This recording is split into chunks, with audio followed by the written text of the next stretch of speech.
Erev Tov Rabotai, we are continuing with our Mishna Yomi, Masechet Bava Batra. We are up to the final two Mishnayot in Masechet Bava Batra, Perek Yud, Mishnah Zayin. Today's Mishnayot should be Le'elu Nishmat, Neria ben Svetlana, Ranbai, Veliyahu ben Burcha Israelov, Chana ben Miriam, Sason ben Ryan, Yehoshua ben Shifra, Menuchatam beGan Eden, Amen. And Avdi ben Chaim lechaim v'derefua shenemav Daniel Shalom ben Rosa betoch shar cholei Israel and Achlama Merav Binyamin Or Tzion Chai ben Dvorah.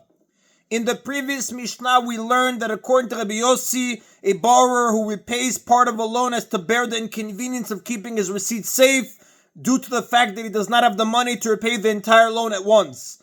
This Mishnah discusses a law that is not related to the laws of documents at all, but which also involves a person who is at a disadvantage because he has no money. There were two brothers, one poor and one rich. And their father died and left them a bathhouse or an olive press as their inheritance. The wealthy brother wants to use the bathhouse or olive press himself, while the poor brother who cannot afford to do this wishes to rent them out. In such a situation, the rule is as follows. As-sa'an l'sachar, if the father had used them for rental income, has-sachar le'emtza, then the children rent them out as well, and the rent is divided equally between them. The rich brother cannot claim that he wishes to use the bathhouse privately half of the time, because the poor brother can insist that the property be used in the manner it was used while the father was alive.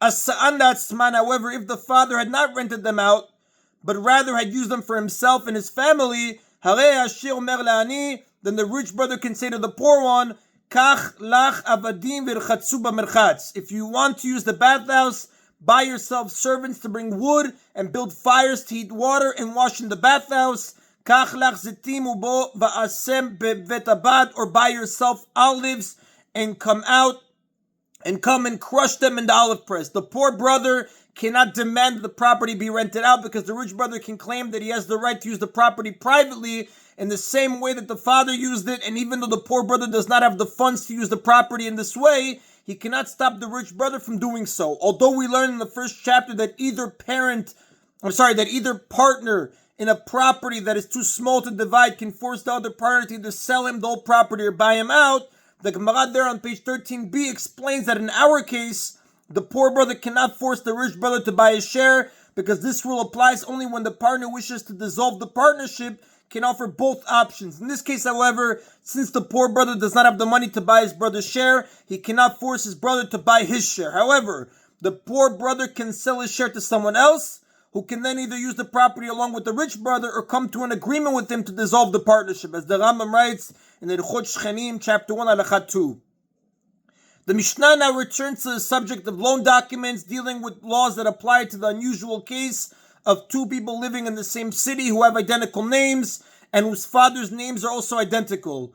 Shnaim shayu birachat, if there were two people living in the same city, Shem echad Yosef ben Shimon, v'Shem acher Yosef ben Shimon, and one of their names was Yosef the son of Shimon, and the other one's name was also Yosef the son of Shimon, then the laws that apply to them with regard to loan documents are as follows. En yechonin lotzi shtar chov ze al ze. Neither of them can produce a loan document to collect the debt from the other, because the loan document says only that Yosef ben Shimon owes money to Yosef ben Shimon, and the supposed borrower can claim that he was in fact the lender, and that he had returned this very document to the second Yosef ben Shimon, who was really the borrower, when the loan was repaid to him. Although if what he says is true, the borrower should have ripped up the document instead of returning it to the other Yosef ben Shimon, he can claim that he did not realize the danger of returning the document intact.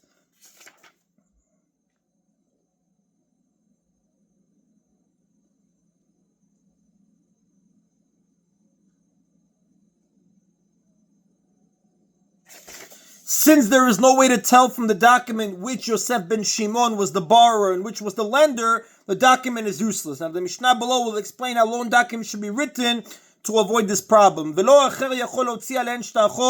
Nor can any other person produce a loan document to collect the debt from either of them, because each one can claim that the other Yosef ben Shimon is the borrower, not he. And if someone finds a receipt among his loan documents that says Yosef ben Shimon parua, the loan document which states that I owe money to Yosef ben Shimon is paid up, the borrower repaid the loan to one Yosef ben Shimon, but he did not return the loan document. Instead, that Yosef ben Shimon gave the borrower a receipt which stated that the loan of such and such an amount has been paid, and he had borrowed the same amount of money from both Yosef ben Shimon's. Then when either Yosef ben Shimon produces a loan document to collect money from him, the loan documents of both of them are paid up, meaning neither one can use his document to demand payment of the loan. Since the receipt does not state which Yosef ben Shimon's loan was paid, the borrower can produce it to claim that either loan is paid. However, since only one of the two loans has actually been paid, if the two lenders combine forces through a power of attorney, they can come together and demand payment of one of the two loans. The Mishnah discusses how all of these problems can be avoided. Ketzad Yasu, how should they do it? Meaning, how can two people with identical names protect themselves from these problems? If they want to borrow money or lend money to each other, Yishaleshu, they should add a third generation to their names, writing their grandfather's name along with their father's name when preparing documents. Then one will be Yosef ben Shimon ben Yaakov, and the other will be Yosef ben Shimon ben Avraham, and there will no longer be any confusion. V'im hayu mishulashim, and if they have the same names for 3 generations, meaning their grandfathers had identical names as well, yichtivu siman, they should write a distinguishing physical characteristic in the document to identify which Yosef ben Shimon is meant. For example, Yosef ben Shimon, the tall. Either height or complexion or physical build can be used to distinguish one from the other. And if they have the same physical characteristics but come from different tribes, they should write Yosef ben Shimon the Kohen or the Yisrael to distinguish between them. If both or neither are Kohanim, they should write 4 or more generations in the document until they reach ancestors that had different names. Using a physical characteristic or a tribal membership like Kohen or Levi is better than using the great-grandfather's name, because people were often not familiar with the names of a person's ancestors, so this identifier is used only as a last resort. The Mishnah discusses another case where loan documents cannot be used to collect a loan because it is unclear whether they have been paid or not. If someone says to his son while on his deathbed, Shtar ben shtarotai parua ben yodea ezehu, one of the documents among my loan documents is paid, but I do not know which one. The father told his son that one of the loans had been repaid, and the borrower had trusted him that he would not attempt to collect it again. The father was afraid that his son would unwillingly use the document to collect the loan, and that he would be punished in heaven for allowing this to happen. Shtarot kulan peruin. The son must treat all of the documents as if they are paid, since he does not know which document was paid. However, if he found 2 documents there that record 2 loans made to the same borrower, Hagadol Parua Vakatan Eno Parua, then he treats only the larger one as paid, and the smaller one is not considered paid, because the father said that only one of his documents was paid. Therefore, at most, the son must be concerned that the borrower paid only one of the 2 loans, and he can collect the smaller of the 2 loans. The Mishnah turns to a new topic, the responsibilities of a person who guarantees a loan. Such a guarantor is called an Alayev. The amount of responsibility that is undertaken by a guarantor depends on the case, as the Mishnah will explain. If someone lends money to his fellow on the word of a guarantor, meaning he tells the lender, lend the money to him, and I will repay it if he does not, such a person commits himself legally to guarantee the loan because his reputation is enhanced by the fact that people are willing to extend loans on his say-so. The lender may not demand repayment from the guarantor until he first asks the borrower to repay the loan. If the borrower refuses to pay, the lender must sue the borrower in court. If the court tells the borrower to pay and he has nothing to pay with, only then can the lender collect from the guarantor. But if the lender said at the time that he made the loan, I am lending the borrower this money with you as the guarantor on the condition that I will be able to demand repayment from whoever I want, then he may demand repayment from the guarantor first. But this is true only if the borrower has no available property such as land, so it will be difficult for the lender to collect from the borrower. If, however, the borrower has available property, then even if the lender made this condition when he made the loan, he still may not collect from the guarantor until he tries to collect from the borrower himself. Now, there is also a second type of Alayev called an Alayev Kablan. An Alayev Kablan does not merely guarantee the loan. He tells the lender, give him the money and I will give the money back to you. Such an Alayev is considered to some extent as if he had borrowed the money himself, and therefore his level of responsibility is greater. The Tana Kama holds that if a person commits to be an Alayev Kablan for a loan, then the lender can collect from the Alayev Kablan first, even if the borrower possesses available property, which he may not do in the case of a regular Alayev. Now, the text of our Mishnah does not state this ruling explicitly. However, the Gemara on page 173b in Batra explains that the Mishnah is missing a section that states this. However, another Tana disagrees.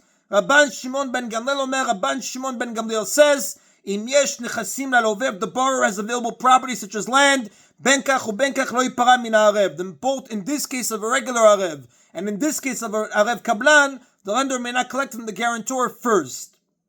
And the Rav tells us, Ven halacha ki Rabban Shimon ben Gamliel, the halacha does not follow the opinion of Rabban Shimon ben Gamliel. And again, an arev is someone who says, give him the money and I guarantee it. A kablan is someone who says, give him the money and I will give it back to you. The Mishnah's final ruling teaches another law that is to the arev's benefit. V'chen haya Rabban Shimon ben Gamliel omer, and so too Rabban Shimon ben Gamliel would say, ha'arev la'isha b'chtubata, if one side is the guarantor, if one signed as the guarantor for a woman's ktubah, v'haya ba'ala migarsha, and her husband is divorcing her, so that the guarantor must pay her the ktubah. If the husband does not, yadirena hana'ah, the husband must make a vow forbidding her to benefit from him. Shema ya'asu kinunya nechasim shel zeh, for we are concerned that perhaps the husband does not wish to leave his wife at all, and they are entering into a conspiracy to steal this guarantor's property, meaning their plan to divorce, so that the wife can collect the ktubah from the guarantor. The yachzir et ishto, and the husband will remarry his wife and keep the guarantor's money. Although the husband must repay the guarantor, the sages were concerned that the couple would use up the money, so the guarantor would have nothing from which to collect. To protect the arev from such a conspiracy, we force the husband to make a vow that his wife cannot have benefit from him, so he will not be able to remarry her once he divorces her. The vow must be a type that cannot be annulled by a sage, such as a vow made on the understanding of the public. And that is in the Mishnah Zayin. The final Mishnah of the Masechet teaches what properties a lender can collect as payment for various types of loans. Hamalvet chavero b'shtar, if someone lends his fellow money with a document, meaning at the time the loan was made, the borrower gave the lender a loan document that was signed by witnesses, which recorded the amount and date of the loan. Goveh min nechasim mishubadim, he may collect the loan even from sold properties, which are real properties, land that the borrower owned at the time of the loan, but sold to someone else afterward. This is because when a person borrows money, any property that he owns is pledged to repayment of the loan. The Gemara on page 175b derives this from a verse in Dvarim, chapter 24, verse 11. Now, a loan document usually includes the borrower's statement that he is mortgaging all of his properties to repay the loan. However, even if this statement is not included, the lien goes into effect because we assume that the scribe forgot to include it, what we call a chayut ta'ut soferhu. Now, if he sells his property after making the loan, the lender can collect it from the person who bought it as long as the loan was made with the document. Since the document was signed by witnesses, the loan becomes public knowledge, and anyone who purchased land from the borrower after that date should have known that there was a lien on that land. Therefore, the buyer has only himself to blame for buying the land and must surrender the land to the lender. However, the lender may collect land from the buyer only if the borrower himself does not currently have any land in his own possession. Ani de'edim, however, if the loan was made in front of witnesses but no document was prepared, the lender may collect only from free properties that are still in the possession of the borrower. He may not collect from properties that were sold by the borrower. Since there was no loan document, the buyer had no way to know that there was a lien on the property he was buying, and the sages decreed that in such a case, the lender is not allowed to take it from the buyer. When a loan is made with a document and witnesses, word of the loan spreads and people find out about it. Therefore, if a buyer bought land from the borrower after the loan, we assume he knew about the lien and was willing to buy the land even though it might be taken away from him. But if there is no loan document, word of the loan does not spread, and therefore the buyers may not know about it. In order to protect the buyer so people would not be reluctant to buy land, the sages do not allow the lender to collect sold properties from a buyer in such a case. Hotzi alav ktav yado shu chayav lo. Similarly, if the lender produces for the borrower his note that he owes him the money, meaning he shows the borrower a note written in the borrower's handwriting, an IOU, that the borrower had given him money, that the borrower had given him the note, goveh min nechasim b'nei chorin, he may collect the debt only from free properties that are still in the borrower's possession. Although there was a document, the IOU in this case, since it was not signed by witnesses, it did not cause word of loan to become public knowledge, and the loan therefore cannot be collected from sold properties. In this case too, the sages acted to protect the buyer, who had no way to know that there was a lien on the property. Another case where land may not be collected from buyers, Arev ayotze la'achar chitum shtarot, if the signature of a guarantor appears after the signatures of the witnesses on a loan document, meaning at the end of loan document, after the signatures, the guarantor added the words, and I, so-and-so, the son of so-and-so, I'm a guarantor for this loan, and the lender comes to collect the loan from the guarantor. He can collect only from free properties that are in the possession of the guarantor.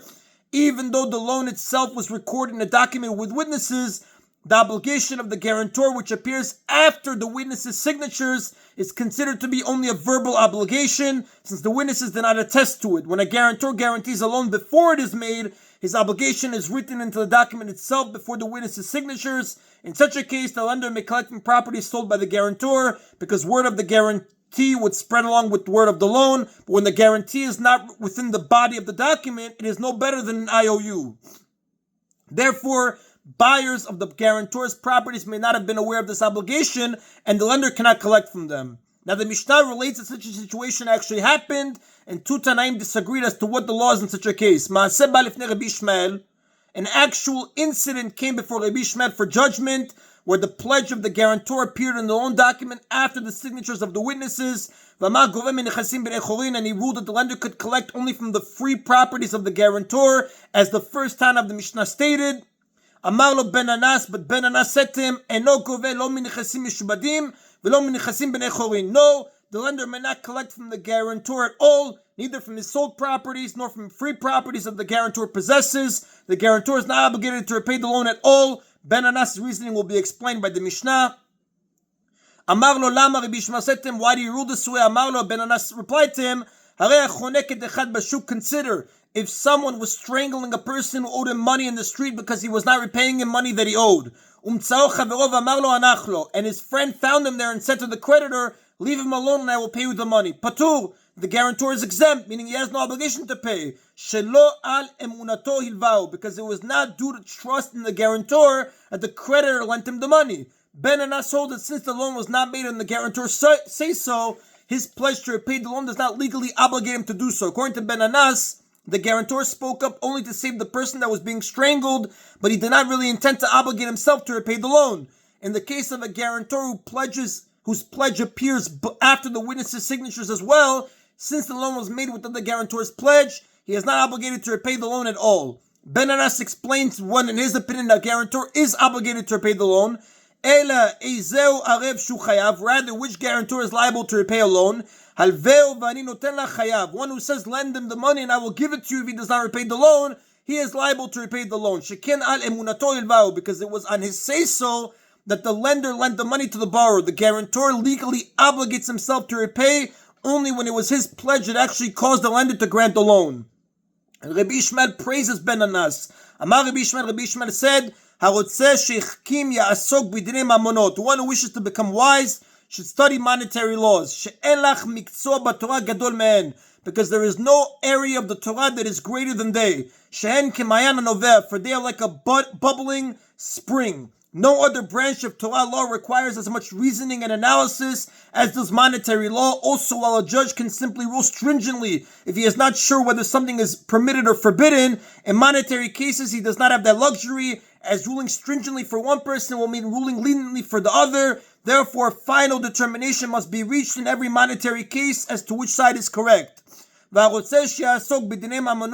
And one who wishes to study monetary laws under an expert teacher, Shimon ben Anas should serve Shimon ben Anas. Ben Anas was an expert at thoroughly analyzing every detail of a case. Therefore, he was the perfect teacher for someone wishing to study the intricacies of monetary law.